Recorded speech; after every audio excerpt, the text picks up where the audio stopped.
Does this look like peaceful protests to you at Columbia University?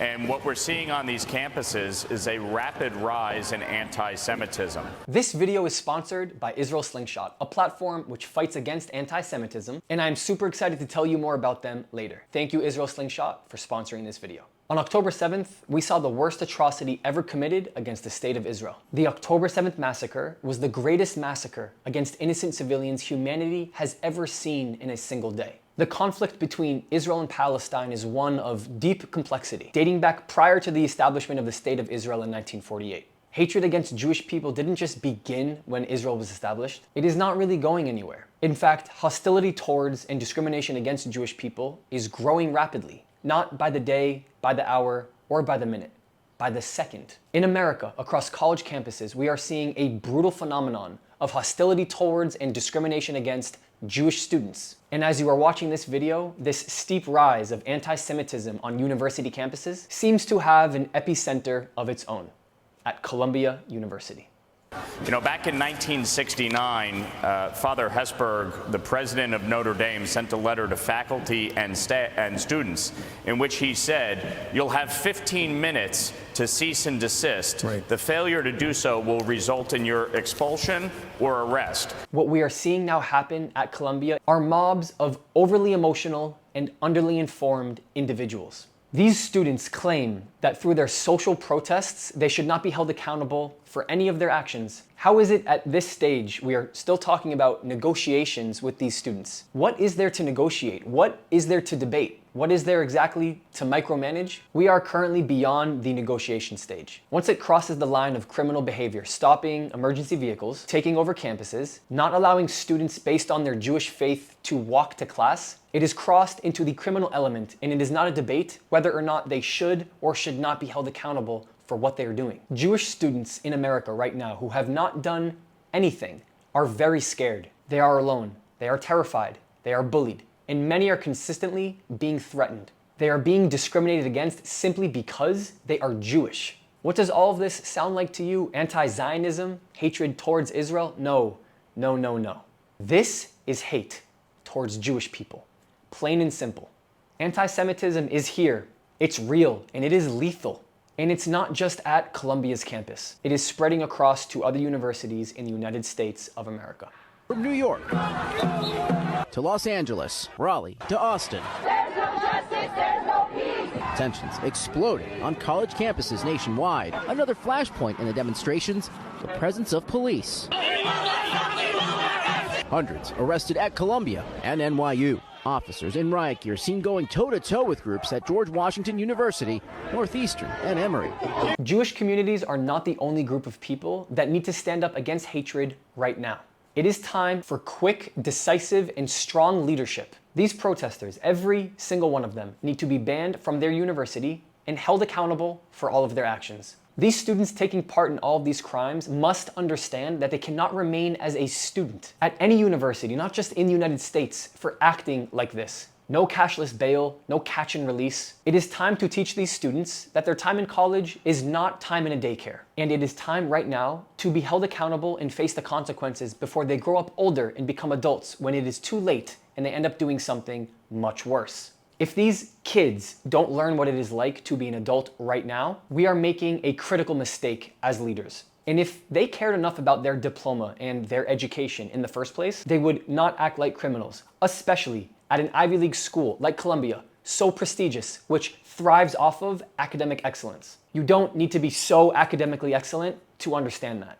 As anti-Semitism surges worldwide, current advocacy methods struggle against social media algorithms and biased media channels. While Israelis fight the battle on the ground, armed and equipped, Jewish advocacy efforts are losing the battle online. Israel Slingshot, whose cutting-edge technology bypasses social media algorithms and reaches millions of people globally, disseminates powerful messages that combat anti-Semitic narratives in real time. By shifting from defense to offense, Slingshot empowers Jewish communities to assert themselves and stand against hatred. And we need more people to shift from defense to offense, like Professor John McWhorter from Columbia University. In a New York Times article, John wrote, "I thought about what would have happened if protesters were instead chanting anti-black slogans or even something like DEI has got to die to the same sound-off tune that From the River to the Sea has been adapted to.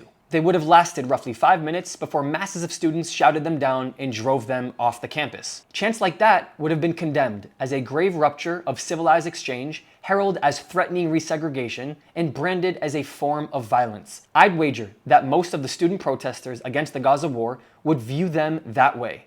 Why do so many people think that weeks-long campus protests against not just the war in Gaza, but Israel's very existence are nevertheless permissible? Here is one reason why many of these confused college students feel great about their nice opinion of theirs and that they are fighting the right fight. Here in Yemen just this week are Houthi rebels carrying signs through their streets which read, "They can arrest you, but they can never break your spirit." And to the brave American students, stand your ground. Yemen stands with you for a free Palestine.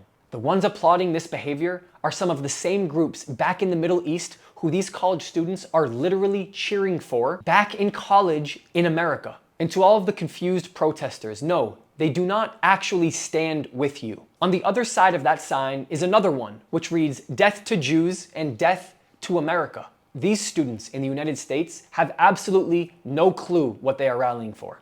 Zero. None of them can compute the fact that they are on the side of a racist regime. But when these college students see things like this, the same groups back in the Middle East showing their solidarity for those college students, it feeds their machine. They feel like they are being heard by the same ones that they're apparently protesting for. And they are going to just keep pushing the limit until somebody says no.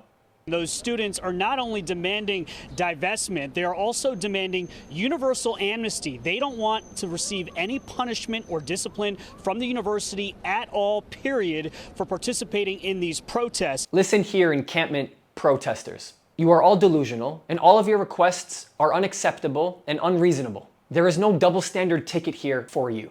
You do not spend months shouting for a ceasefire and then hang a banner on your university campus which reads Intifada. You don't get to break the law, many different laws, and then ask for nothing to happen to you. To all of these protesters, I want to ask you a question. Why exactly are you wearing masks? It's not for COVID, it's not a fashion statement, but you and I both know who else wears masks.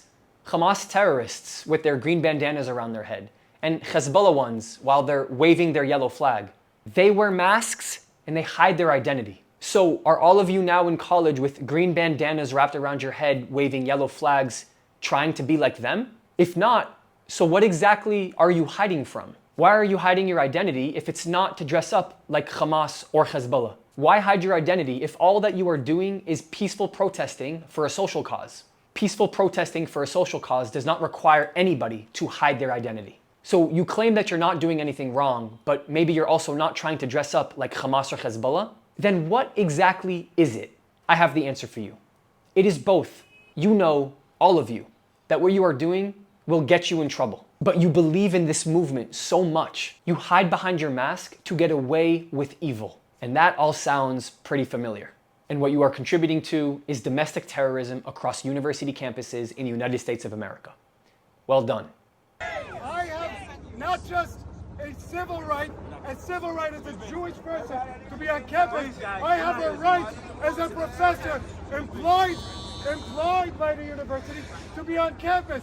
They deactivated my card. With droves of pro-Israel protesters chanting, "Bring them home." I'm here to support my brothers and sisters and to make sure that we get the hostages home. Shai Davidai, an Israeli Jew who has been a professor at Columbia University for 5 years, has been protesting against Columbia for the mistreatment of Jewish students on campus, all of the encampments, and the direct treatment that he has received as a faculty member. And while all of these encampments are spreading, pro-Israel protesters practice their right to peacefully protest, continuously shouting things like, "Bring them home," for the return of all of the hostages. They march in peace and they shout in peace.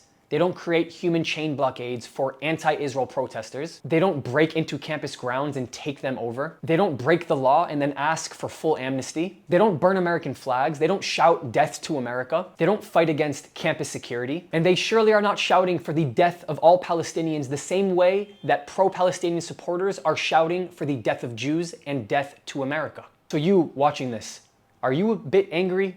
Is your blood boiling? Do you feel the need to want to do something to help and fight for what is right? If so, that is good, because there is something that you can do right now. You can fund this digital campaign and initiative right now for Colombia by clicking the link in the description or scanning the QR code. This initiative is live. In fact, Slingshot has already driven over 500,000 impressions for this Colombia campaign. Through Slingshot, you can directly affect change on Columbia's campus. These protesters' actions have a ripple effect, and so it is time for you to create influence and change on the ground. When someone asks you in 10 years, what did you do when pro-Hamas gangs took over Columbia University? You don't just have to say, well, I shared it on my story to my fellow Jewish community to help spread awareness. Listen, not all of us can be a warrior on the front line like Shai Davidai, but you can take action and make a difference. So when you are asked what you did, what are you gonna say?